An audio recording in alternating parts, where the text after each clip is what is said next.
Good morning and welcome to the SEC Daily here at Southeastern 14. I'm Chris Lee, joined by my co-host Gavin Schoenwald.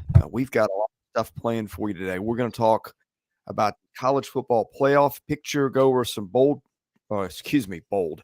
projections. They might be bold for all I know. Bold In charge of that part.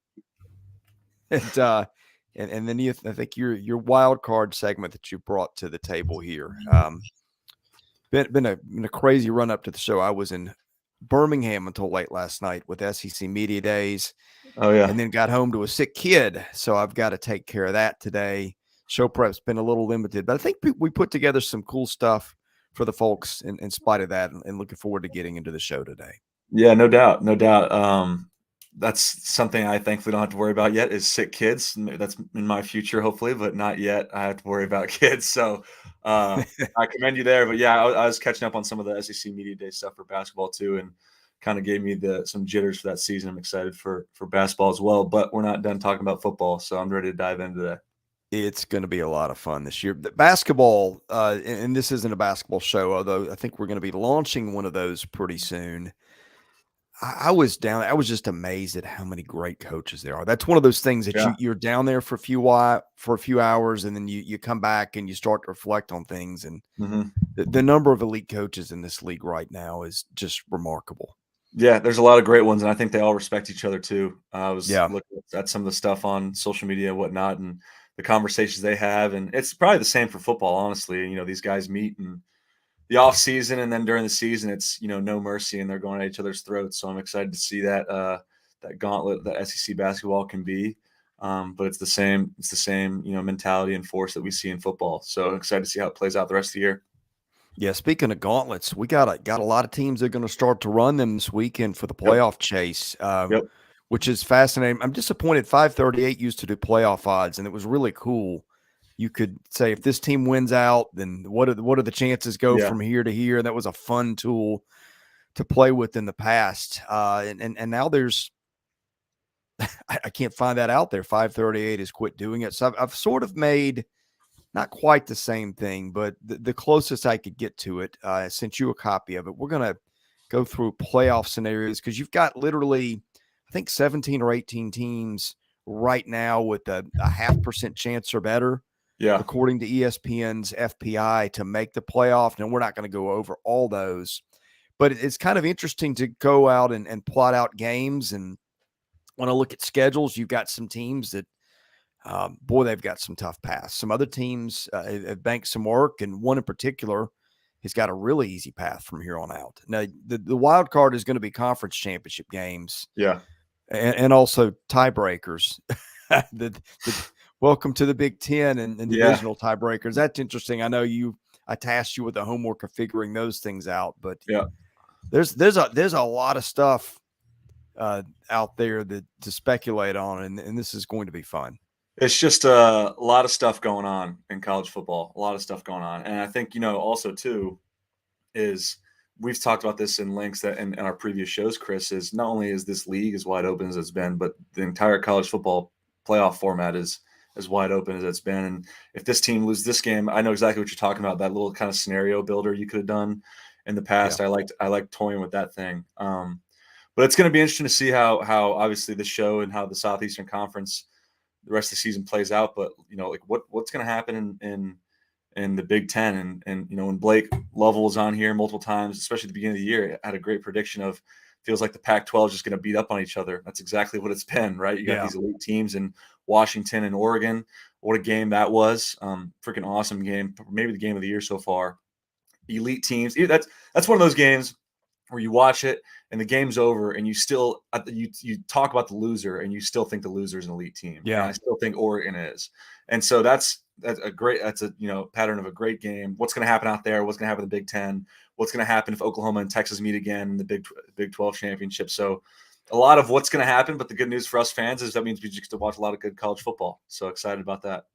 The conference races and just figuring out what the committee is going to do with a bunch of one-loss teams potentially is fascinating, because I think that you talk about Oregon. I'm not sure that Oregon's out of it after I don't think so either. Looking at some things. Yeah.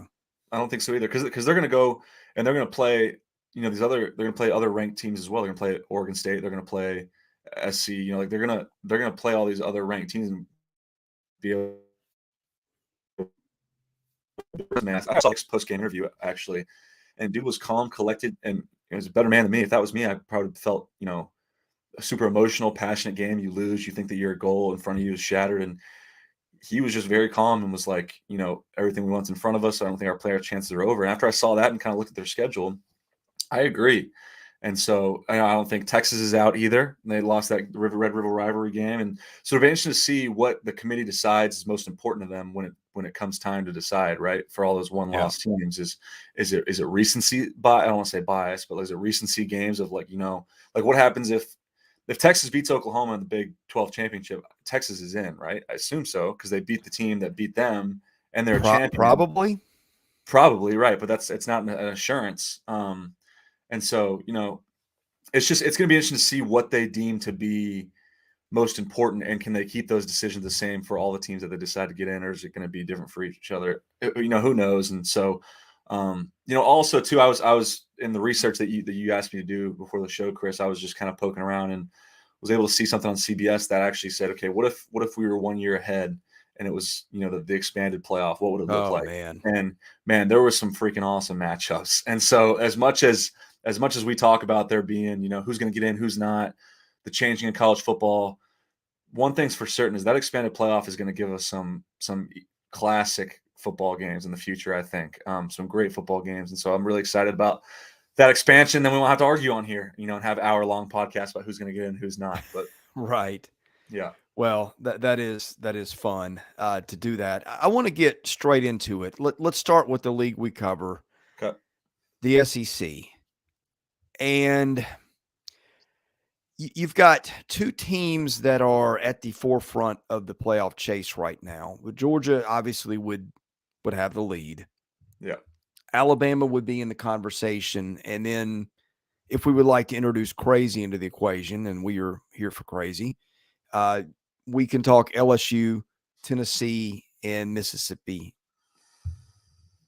Or Ole Miss. I don't know why I called them Mississippi. But in any case, I started to say it honestly. Yeah. I don't know why, but I would look at when you talk about this league, obviously you start with Georgia. Now, what's going to happen with Bowers being out? That's a big implication. Right. I hate it for him. At the same time, I think that, and Brock Bowers has never been a me guy, never been, but let's just look at this situation here for a second, because he's already won 2 national championships. He's by far and away going to be a top 10 pick in the NFL. The best college. Like, is there even an incentive to heal up and come back this year? Remember, because it's the same surgery that happened with Tua. You remember when Tua went down, he got his tightrope ankle surgery and was back in like 2 weeks, but was not nearly healthy. Okay, well, that was a quarterback standing in the pocket. You can try to keep him not mobile. This is a tight end who's running down the field, making cuts left and right. I think if he comes back this year, it's going to say a lot about his character. It's going to say a lot about how he cares about the university and the team. At the same time, I don't know if it's the smartest personal decision, especially when you have the NFL Combine coming up in February. Now, look, he can probably still skip that and be a high pick and whatnot. But, so that starts with Georgia. And then the big asterisk there is Brock Bowers. And then it goes to, Alabama or maybe Tennessee. Because if Tennessee finds a way somehow, I actually think this game this weekend is going to be a little bit, people. I think Alabama's like a 10-point favorite. Is that correct, Chris? I'm not sure. Yeah, computers have got a little closer, and I'll get into that in a minute. But yes. So I actually think if that game was on a neutral field, or I think it's like a 2.5. Like, I think it's a close game, and so I'm interested to see what happens there. If Tennessee can find a way to win that one, then they get Georgia at home, and Tennessee's wins big games at home. We've seen it with Alabama last year. We saw A&M now, and they get that Georgia team without Brock Bowers. Look, Tennessee is not nearly as good as they were last year. They're not. Their offense is night and day from what it was. The defense is 100 yards better per game, which is a magnificent jump. But if they can find a way to win this weekend and then play a Brock Bauer-less Georgia team at home, this Tennessee team is not as good as last year, but the schedule can play out to where they actually have a better chance, to be honest with you. And look, they still got to go on the road and play Kentucky in a night game. It's going to be a hostile environment. Kentucky fans always want their revenge. They got to play Missouri as well on the road, who's having a great year. But those are the teams you got to start talking about. And even like Missouri, like let's look back at that LSU game where they had the lead. What if they ended up winning that game? Then we start. We're talking about Mizzou being in the lead for the playoff with Georgia, man. That's what's crazy is if they found a way to win that game, we're talking about Missouri and Georgia being in the playoff conference. And so it's just, I don't know, it's been a crazy year for the league, but it's been a lot of good football to watch. And so that's my 2 cents on the Southeastern Conference. And look out, as we all know, there's a lot more competitors in play in other conferences as well. Yeah, and I think the computers have already kind of counted out Missouri as playoff contenders based on not thinking that it's going to beat both Georgia and Tennessee. The Georgia game, let's see. Yeah, that one's at Georgia. So the computers kind of factor in what you've done and what they think you can do. Right. They just don't think Georgia's competitive enough in those games to give them a chance. But, hey, if we're here in a couple of weeks and they've knocked off one of those and beat South Carolina, then I think we add them to the mix. Yes, Jason, lots of what ifs. Let's start with Georgia, okay? Yep. Georgia's off this week. And here's what I've done, okay? I have taken I used 3 computers. I think I used ESPN's FPI, SP Plus, and Team Rankings. Took their ratings, factored in the home field advantage for each of these games, and have come up with a hypothetical spread. I'm not saying this is going to be actual spread. Come on. Making your own sports book here. You're making your own sports book, Chris. I love it. Might as well. Chris Lee's a bookie, everybody. We're gonna that would be news to a lot of people, including me. Okay, we've got Georgia is off this week, going to Florida next week. Or excuse me, that game going to Florida, but the game's in Jacksonville, so it's a neutral field. So that's not going to have a home point advantage. Georgia will be about a 15-point favorite in that one, according to what the computers have. Again, actual numbers are going to vary, but I think we're pretty close. Missouri, that's the next game up for the Bulldogs after that. Georgia's going to host that one. It should be about a 17.5-point favorite, according to the computers. Ole Miss, that will be in Athens. Georgia will be about an 8.5-point favorite in that one. Mm-hmm. Road trip to Knoxville as of right now. Georgia will be about a 3.5 road point favorite in that one. Wow. And then Georgia Tech to close the season. That's on the road. Let me make sure I got that right. I do. Georgia will be about a 19.5 to 20-point favorite in that. So Georgia is double-digit favorites in 3 of these games. Single-digit home favorite against Ole Miss, 8.5. 3.5-point road favorite against Tennessee. So now I've done this for most of the teams. There's not many left that are outright favorites in every game, but Georgia is one of those teams. Yeah, I think let's start at the beginning. I think that these are all hypothetical lines, obviously, and they're going to change as the season goes on. I need to see what this offense looks like without Brock Bowers, because as long as we've seen Georgia be this dominant national championship team, Brock Bowers has been the best player on offense. And so I need to see what this Georgia offense looks like without it. Can they get Dominic Leavitt involved? He's been he was such a good player at Missouri. I remember playing against them at Mizzou. I was as worried about him as I was about Luther Burden, because he was the guy. Burden's the guy who beat you over the top for 60 and a touchdown and whatnot. But Leavitt was the one that was like 12, 15, 13, third and long, quick, shifty. They need to get him more involved. They haven't. I don't know if there's issues over there or what's going on, but it's been massively disappointing to see his production in that Georgia offense. Can they get him involved? How does Ladd McConkey play after missing the first couple of games of the year? I need to see what this Georgia offense looks like before I can make any preconceived notions about how the rest of the year is going to go, especially with Bowers being out long term. I think the Georgia the Florida game is always a competitive one, at least in the first half, and then Georgia finds a way in recent years to pull off in the second. Last year as well, if you guys remember, Brock Bowers made one of the best catches I've ever seen in my life, where he bobbled it about 6 times and took it to the house for 70 yards. So that guy's gone now. What does this game look like? Graham Mertz is not turning the ball over. I don't know if he's this, souped up SEC version of Wisconsin quarterback, but he's playing pretty freaking well for that squad. And so that's going to be interesting. And then, like I said, the Tennessee game, the 3.5-point favorite, that's not a lot. And they're going into a hostile environment. What does Tennessee look like by that time of year? If Tennessee finds a way somehow to win this Alabama game, then that's going to be we thought that the Alabama Tennessee game in Neyland last year was an unbelievable atmosphere. I think this thing's going to be double that. This is a chance to beat an East team and this back-to-back national champion. So look, it's all what ifs. It is, but Georgia, I need to see what they look like without Brock Bowers, because in my recent mind, I don't know what a Georgia national championship looks like without that guy. Yeah, and look, you saw Ladd McConkey come back last week. You saw them get Dominic Lovett more involved as Bowers left the game, or I shouldn't say as he left the game, in the game that he was knocked out. I don't know if that was coincidental or not. So, Georgia's got some weapons here. I think having a bye week comes at a good time for them, though. Absolutely. Because they got some stuff to figure out. They got some stuff to figure out, like just even like strategy-wise, because I remember watching that Auburn game. Brock Bowers won that game in the fourth quarter by himself. And so, you don't have that guy to lean on anymore. What is your strategy if you do get into that situation where your back's against the wall? Who's going to be the guy? Is it Beck? Is it, do you lean more on a screen game? I don't know. That's what I'm saying is, and then now they have 2 weeks to basically figure it out.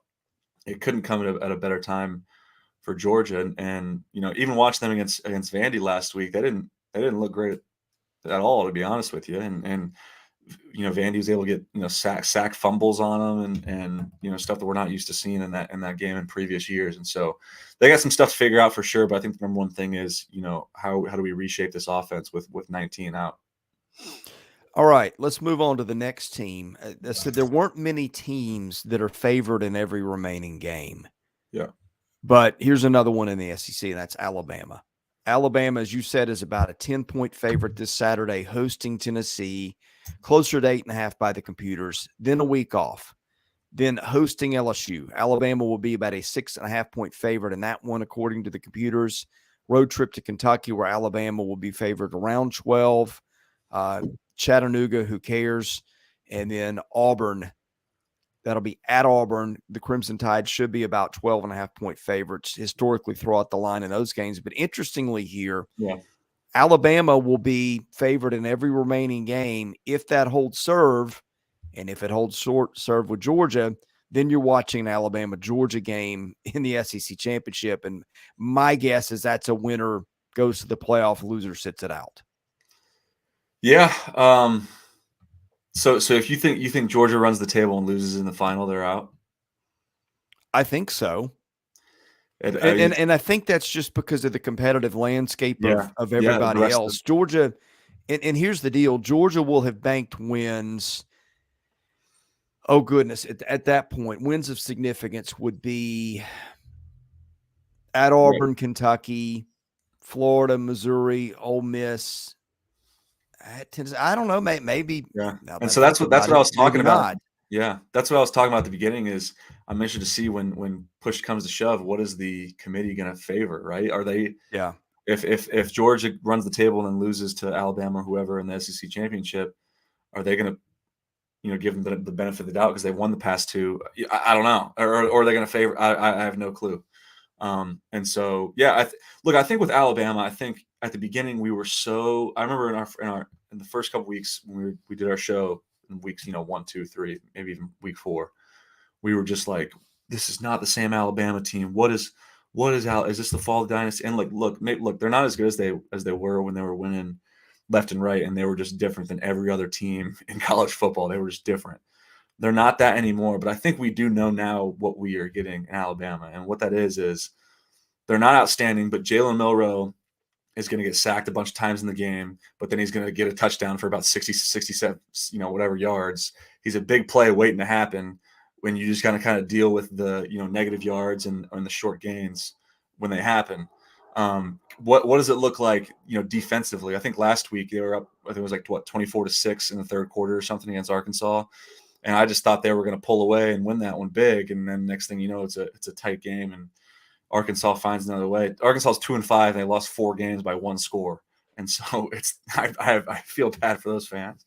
But, Alabama, I think we know what we're getting now, and they're not the elite team they've been, but they are a really dangerous team that can still beat you. And obviously the computers think so too, being favored throughout the rest of the year.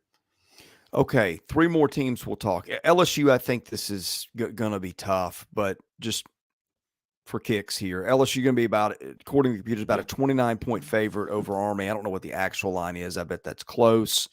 Will be about a 6.5-point dog at Alabama, about a 13.5-point favorite hosting Florida, about a 24-point favorite hosting Georgia State, and then about a 6-point favorite hosting A&M. Look, if LSU runs the table and craziness happens elsewhere, and LSU were to knock off Georgia, presumably in the title game, then maybe it gets interesting. But I mean, there's so many variables elsewhere. We're doing this just because it's fun, and I would be interested to see what happens in that case. But I'm not going to spend any more time there. I think there's more likely scenarios we haven't gotten to yet. Okay, Ole Miss. Hold on, Chris. Let me just say this real quick about LSU, and then we can move on. I think, what a squad, like, obviously I think it's a long shot for them to make playoff too. And that's the goal there in Baton Rouge. And so, disappointing season, but what a squandered opportunity, because we've never had to worry about is LSU's defense ever.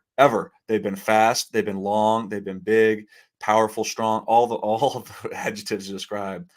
And now all of a sudden they have the best quarterback, since Joe Burrow, obviously wasn't that long ago, but still is playing at elite level. Jaden Daniels, he's got 5 consecutive games of 350 yards, 6 consecutive games of at least 4 touchdowns. Guys playing at an elite level.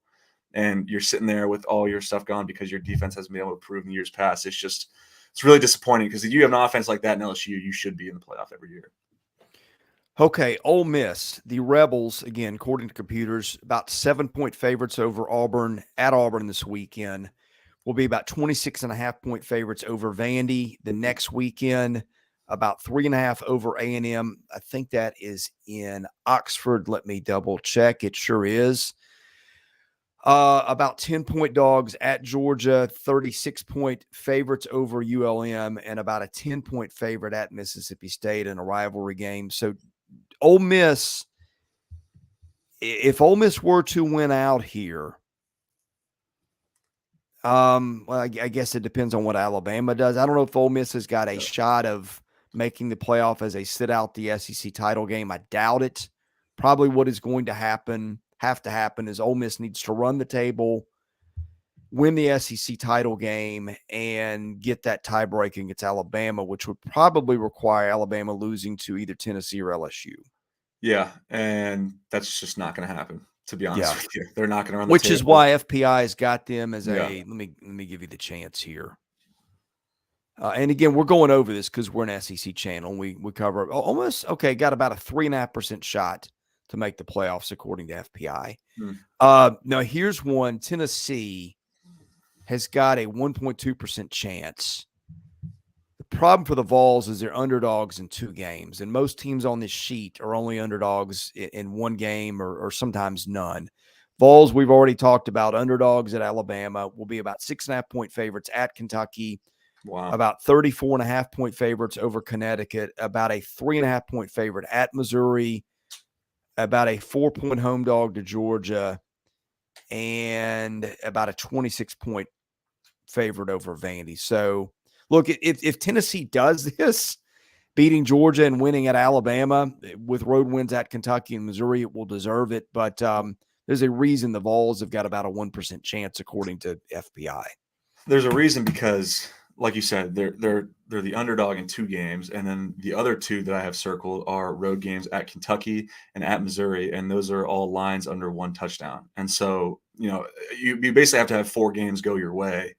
Look, I'm not saying it's impossible, and it can be a hell of a start this weekend in Tuscaloosa if they can find a way to win that one and build some momentum. But you got to find a way to win, basically both of the Alabama-Georgia game, which is going to be tough in itself. And then you got to go on the road to Kentucky, which is a tough place to play, especially at night, and then go to Missouri, who's playing at an elite level since Drink's been there.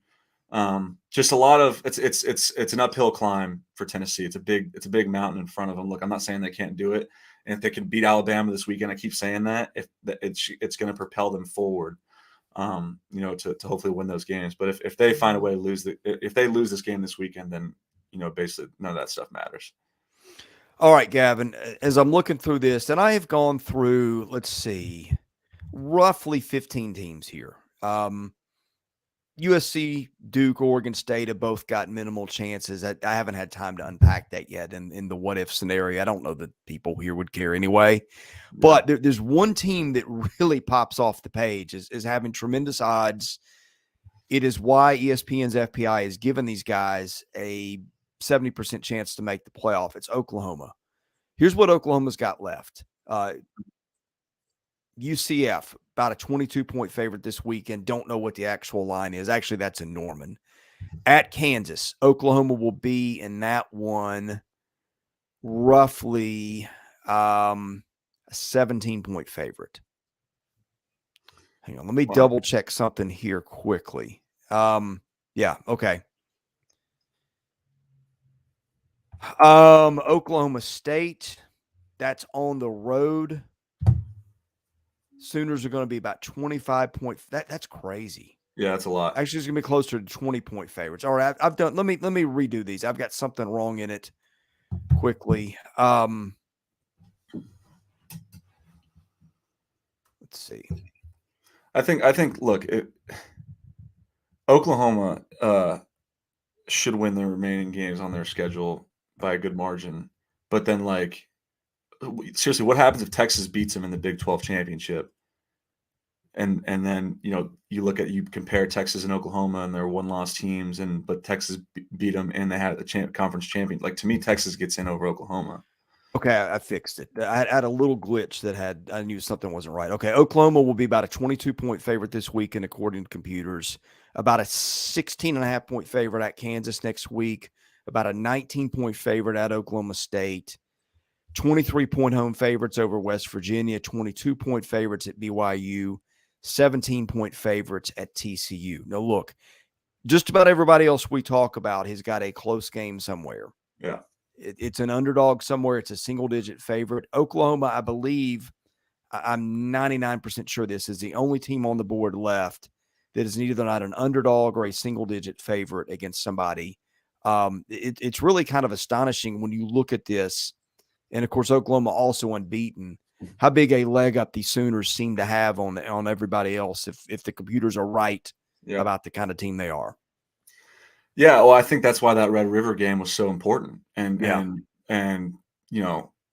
because they I mean, obviously you're playing on a team, you're coaching for the team, you look at your schedule as a whole, and you circle games and say, okay, that's a fork in the road game for our season, and that was, and not only so, but basically catapulted them to making the playoff. I'm telling you though, if Oklahoma and Texas play again, which it's looking like they're on a crash course to do so, the Big 12 championship game. First off, how ironic is that going to be for that conference of those two teams playing for the final send-off, in their long history in that conference before they come to the SEC. What happens if Texas beats Oklahoma, and then you look at Texas and their only loss is to Oklahoma, but they beat them and they're a conference champion. Like, I don't know. And so, I think you said Oklahoma had a 70% chance. Is that what it said? Yeah. 70? Mm-hmm. To me, that's way high, because at the end of the day, you got to beat Texas again. And as we saw, that game was this close. Yeah, but you're unbeaten. You beat Texas again, or even if you lose. Oh, if you beat Texas again, see, I don't think so. I don't think so. If you lose at Texas, if they beat Texas again, 100% for sure, and may even be number one overall, depending on what the rest of Georgia's season looks like. But if they lose again, Chris, I don't understand how you can put them in without Texas, if Texas only losses to the team that they beat again in the conference championship, and they have a trophy and the other team does not. So I don't know. All right. Well, let's unpack the livelihood of Texas being there. Okay. About a 20.5-point favorite this weekend, 26.5 next weekend hosting BYU, 12.5 hosting Kansas State, 9.5 at TCU, about 15 at Iowa State, and about an 18-point favorite over Texas Tech. So the computers are loving Texas's chance to get to the rematch. Yeah. That rematch is going to mean just as much, if not more. Yeah, it will mean more than the original game, which was an all-time classic. So that'll be a great one to watch for sure. But again, it's all about what the committee values. It's what I said at the beginning. It's what, Is it going to be conference champion? Is it going to be recency bias of what have you done? Is it going to be total work throughout the whole slate of the year? I don't know. A lot of what ifs, but that's why we're talking about it. So, well, maybe the most fun what if. Yeah, I think it is the Big Ten. I'm Oh, going to get Big there. Ten, yeah. And I had you come prepared with the Big Ten tiebreak scenario, because I think that's going to factor in for reasons I'm going to tell you why in just a minute. First of all, a quick shout to our sponsor, CHOMPS. It's my go-to snack. It is perfect after a workout, halftime, whatever. 9 to 10 grams of protein, 60 to 100 calories per stick. It is gluten-free and free of the top 9 allergens. Man, they are good. What you need to do is get the sample pack. That's 6 different flavors. It has all 3 proteins, no hidden harmful ingredients, so it's good for your kids. Check out CHOMPS. You can see the discount code below. Get 15% off your order at CHOMPS, and you'll be happy you did. Support those who help make our show possible. All right, Gavin. Big Ten. Yep. This is where it really gets fun. It gets fun and sticky. It's okay. It's going to be funky. But okay, so here's the deal: is obviously we have a 3-headed race: Michigan, Ohio State, Penn State, and it's just going to be. And look, a lot. This can all change based off. They all play each other, so it's all going to change based off what this looks like. But if we get to a point where all the teams at the end of the year are 11-1, which is very possible, basically, exchange wins and losses, you get to a point where you start looking at tiebreakers of who makes it to the Big Ten championship game.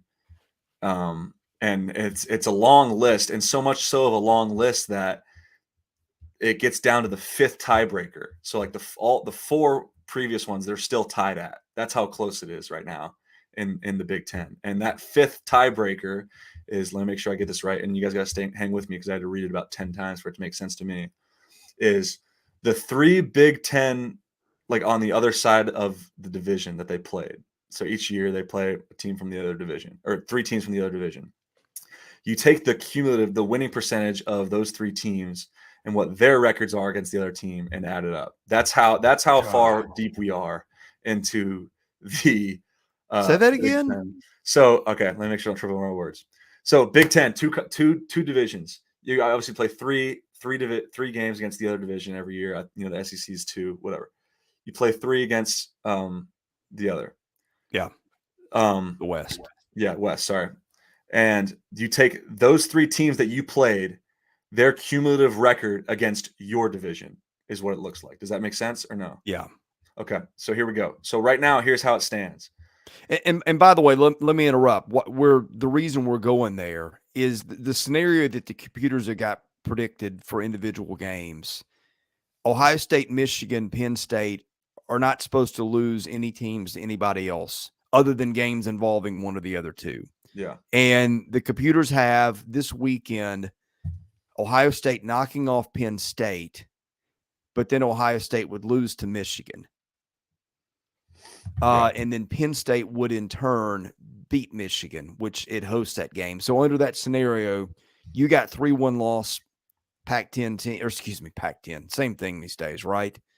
Big Ten teams that all have 1 loss, and they all come in that 3-team combo of playing each other. So that's where we think this is going to end up. Although, let me tell you that the thing that could upset that, or the best chance to upset that, nothing really great here, to be honest with you. Michigan's closest game, other than one involving those other teams, is supposed to beat Maryland. They'll be about a 14-point favorite at that. Ohio State's next toughest game will be at Wisconsin, will be roughly a 13-point favorite.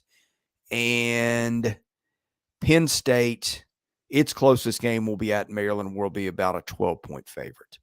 So we're going to presume those 2 teams do not lose to anybody else other than one of the other 2, which brings us to the 5th tiebreak in the Big Ten.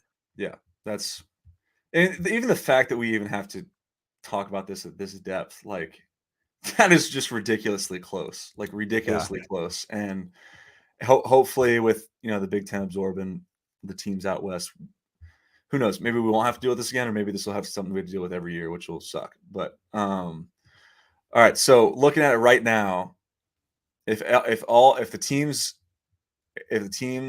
Ohio State, Penn State, Michigan all end up 11-1, Penn State goes to Indianapolis. Okay. Then it would be Ohio State, and then it would be Michigan. And so that's where it stands right now in terms of that tiebreaker.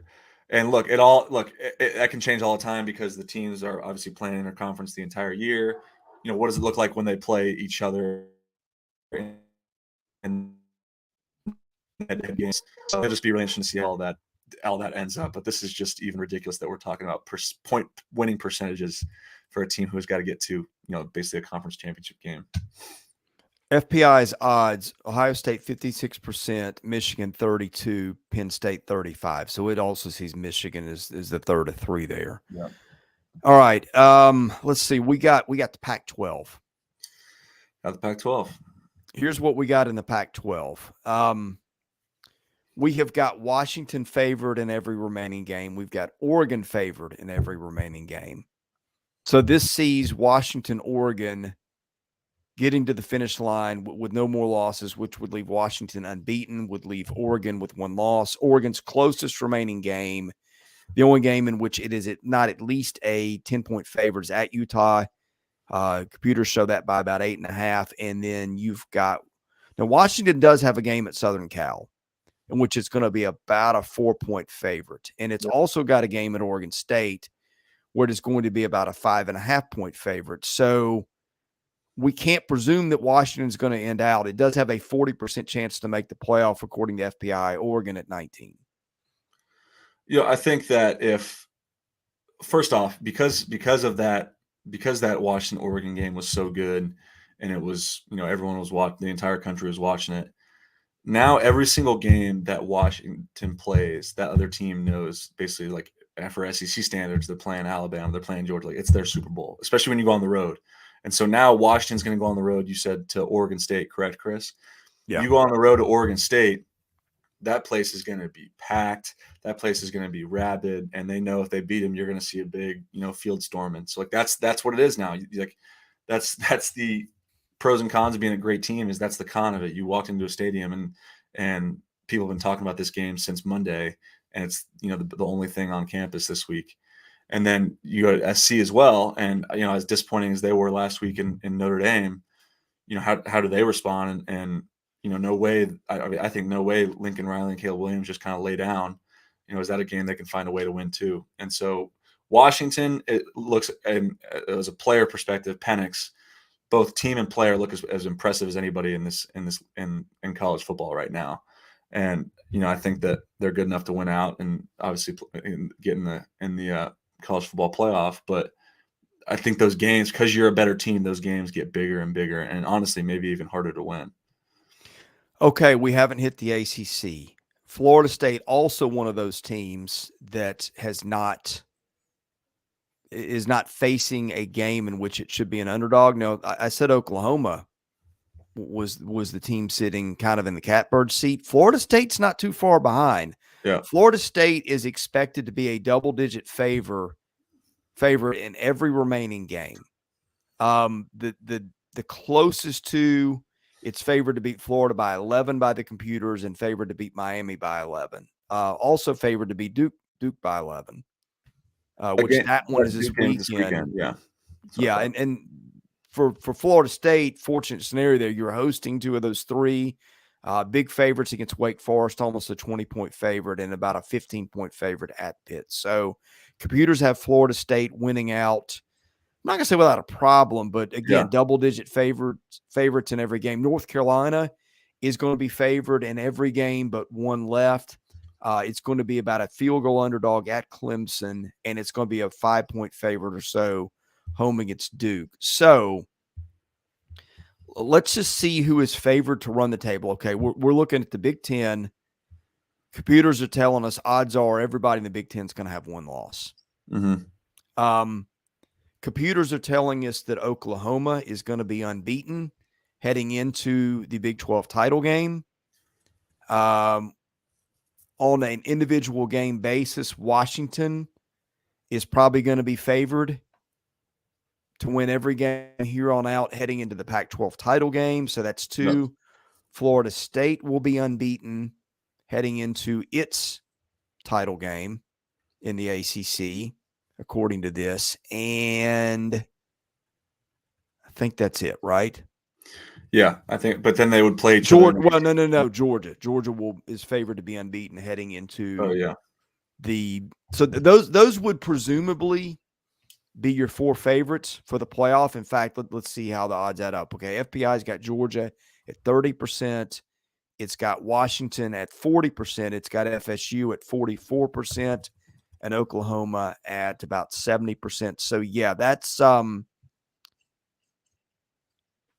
that's really what that's what FPI is basically seeing. And then God knows what to do with the title games. Yeah, the title games are a whole other thing because then what? So let's say we're talking about ACC and Florida State. Let's all remember, when coming off that opening game, which every single college football fan in the country was watching against LSU, we thought they were the greatest thing since sliced bread. Remember, they were the freaking unbelievable. Then they go and beat Clemson on the road, and then obviously because I feel like for me, we don't watch a ton of ACC football. They kind of go quiet. They beat Virginia Tech and then smoke Syracuse, and then now you play Duke. The game's at home, and Duke was a team that beat Clemson, a team that you had to beat in overtime. And so, look, I'm not saying Duke's going to beat Florida State this weekend. It's a night game in Tallahassee, probably going to be a raucous atmosphere. But we saw Duke do it earlier in the year, and obviously they're a much improved team than previous years. And so I'm interested to see what that is because besides LSU, which was, felt like years ago, and then Clemson, which they basically had to win at the last second in overtime, they haven't played a ranked team or really anyone of decent nature. And so I'm interested to see how they look this year. Look, Florida State is as talented, as top-end heavy talent as anyone in the country. Yeah. Between Travis, Johnny Wilson, Keon Coleman, Gerard Verse on the defensive side. They legit have on their team have 6, maybe 7 guys who are going to go in the first 2 days of the NFL draft, which is ridiculous. And we talk about all the time being SEC talent. They have it. And so I'm interested to see how they perform as a team this weekend against a Duke team that obviously is not, SEC standard or elite playoff championship, standard, but is still maybe the best team they played since those first 2 opening games. All right, I'm going to ask you a question. Here's the interesting thing. If those are the 4 teams, did you notice who gets left out? It's the Big Ten. Was it Michigan? No, the conference doesn't. Oh, the whole conference. Wow. Yeah. Yeah, which I don't think is going to happen. And again, FPI's got Ohio State as a 56% favorite to get there. Wow. So odds are you're not going to have all those unbeaten teams, but it's pretty interesting to play it out that way. That if every team that's favored in every game wins, then that's how it plays out. That you got 4 leagues, 4 of the Power 5 leagues with an unbeaten champion, and then you have the Big Ten over there killing itself. Yeah. Hold on. Sorry, I'm trying to look for something right now where it explained what this could truly look like because I can't find it. But still, while you're doing that, I need to give a shout out to our sponsors, myperfectfranchise.net. If you are sick of working for someone else, looking for a better life that you can live more on your terms, the guy that can help you with that is Andy Ludicky of myperfectfranchise.net. Terrific guy. They will help you find the perfect franchise based on your goals and your dreams. They take an inventory of your skills, what's important to you, your family life, being at your kids' ball games, having free time for vacation, all that. And they've got all these franchises out there that they work with. They sit down and they figure out what is a good match between you and the companies they work with. And they basically hook you guys up at that point. There's no obligation. There's no cost. The process is free. They are just here to help you get to a better life. They're not here to charge you more for placing you with one guy over the other. Call Andy today, 404-973-9901. Fill out a free questionnaire to get started. Okay. So I don't have exactly what I was looking for, but I do have what I was talking about earlier in the show about what this would look like in an expanded playoff. Because what's going to happen, honestly, is someone's going to get left out. Maybe 2 people are going to get left out this year, and they're not going to be happy about it. And honestly, they probably do deserve to be in the playoff, the teams that get left out. And so if an expanded playoff here, it would look like the top 4 teams would get a bye. So it'd be Penn State, Oklahoma, winner advances to play Georgia. First off, like I'm in, like I'll be on the couch for that one, no doubt. Then it would be group of 5, freaking Air Force. Man, what a year they're having. It would be Air Force playing at Oregon.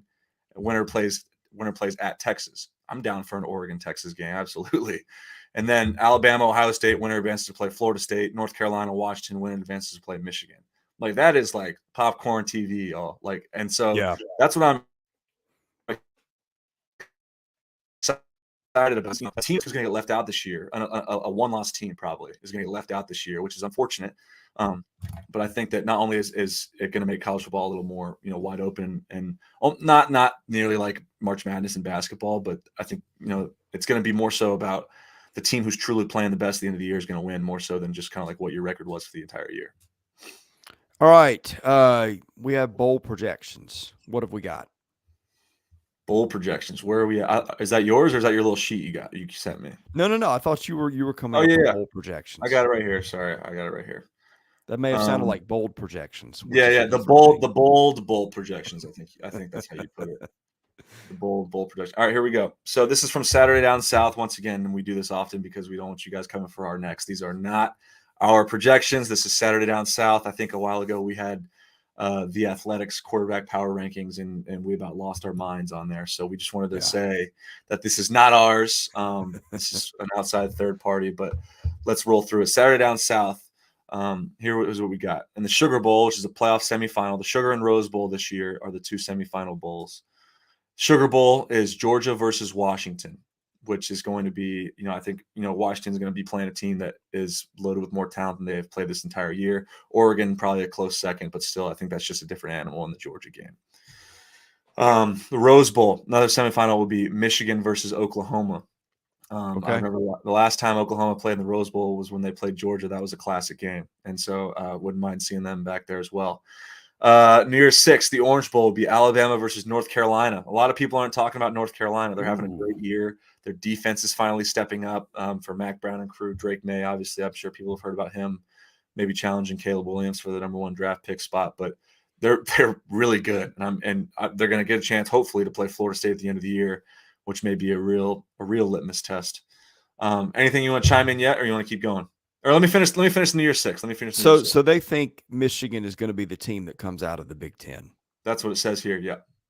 I think it's either going to be Michigan or Ohio State. Penn State, I'd be surprised if it winds up being the best of that bunch. But hey, that could be fun too. And you know what? And look, we talked about earlier, and tiebreaker wise, I think Michigan's last. We saw, but I think that it's going to be Michigan as well, because I don't think Ohio State is as good as they've been in years past, and Michigan has back J.J. McCarthy and is playing well. And then that big game at the end of the year against Ohio State is in Ann Arbor, I believe.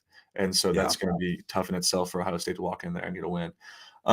Rounding out the New Year's 6th, the Cotton Bowl will be Ole Miss, Oregon. Just leave the punters at home for that one. That would be a great game. That would be fun to see Lane Kiffin and Dan Lanning, who knows what happens with the rest of the year, but I think Dan Lanning's going to be the next guy poached to the SEC for a head coaching position. That guy is fiery with SEC background and can get his guys to play. I'd be interested to see how that plays out. Hey, hold that thought a minute, and I want to get back to bowl projections. I don't want to spend a lot of time here, but Texas A&M is I was going to say it. Like, what would the total bill of buying Dan Lanning out and sending Jimbo Fisher packing be? It'd be a lot, but honestly, I mean, that'd be a 9-figure check, would it not? Or 2 checks that total 9 figures. It would be a lot. And look, like Kevin Sumlin was 45-22 through 67 games at Texas A&M. Jimbo Fisher is 43-24, so worse. Jimbo Fisher is worse through 67 games at Texas A&M than Kevin Sumlin was. And they had didn't think twice about sending Sumlin home. And so interesting to see. But yeah, I think, the coaching carousel, the next big coach to be poached from, to the SEC would be Dan Lanning. And the funny thing is, I think he knows it too. I think he knows he belongs down here in the SEC. And so it'd be interesting to see, what school does that. Maybe it'll be A&M, maybe somebody else, but we'll see. going to so that's playoff. So here we go. Playoff, it has Georgia, Washington, Michigan, Oklahoma, Orange Bowl, and the rest of the New Year's Six. It only has Alabama and Ole Miss in there playing North Carolina and Oregon, respectively. Moving to the rest of the bowl games, the Citrus Bowl would be LSU and Iowa. I think that Iowa can't score enough points. Oh my goodness, to beat LSU there. So that would be fascinating in a few ways. But the truth is, Chris, is like Iowa can find a way to put itself in the Big Ten championship game. That would break everything if Iowa won that. Iowa has a path to make the Big Ten championship game. And so that would break everything. The ReliaQuest Bowl will be Missouri and Clemson, the battle of the Tigers there. Not sure if I have too much to say about that game. The Duke's Mayo Bowl would feature Duke in the Duke's Mayo Bowl. Feature Duke and Tennessee. Mike Elko. Oh, okay. Mike Elko. I can't say enough about what he's done at Duke, but also too, like we said, this is all what ifs. Like this is, we're talking about this after that would be a better matchup than the Duke's Mayo Bowl generally gets. Am I dreaming here? No, it would be for sure. It would be for sure. I just I think that and Charles brings up a good point here. We're with all the opt-outs, God knows what. But no, we're look, and this is where I say it again. These are not our bowl projections. This is just spitballing, having good conversation about what ifs, because literally that's what football is, a game of ifs. If we would have done this, we would have won. If we would have done this, look, if you would have won this game, would have been this bowl. It's a game of ifs, and it creates conversation. Texas Bowl, Texas A&M, Oklahoma State. I feel like we're always in some type of SEC versus like a Texas or Oklahoma game there. Obviously, who knows? Texas A&M maybe with a different coach by then, but we'll move on. Music City Bowl would be Florida and Wisconsin. Graham Mertz playing his former team in the Music City Bowl, which would be interesting. I think he's played at a higher level. I think Florida is going to end up hopefully in a better bowl than the Music City Bowl, to be honest with you. But we'll see how the rest of that year plays out. Gator Bowl, Kentucky, Miami. What a drop off Miami has been on since the A&M win and not taking a knee versus Georgia Tech. That was just that was a story.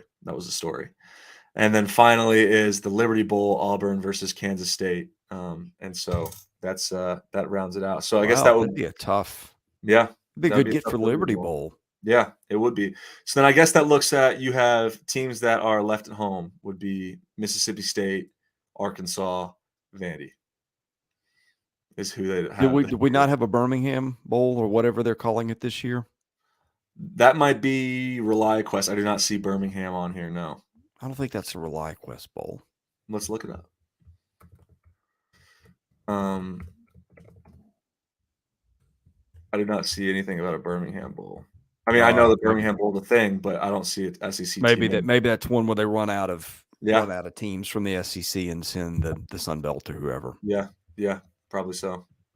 But yeah, it'll be interesting to see how that plays out. But look, at the big storylines right now are the juggernaut games in the SEC coming up between Tennessee, Georgia, Tennessee, Florida, Georgia, Florida.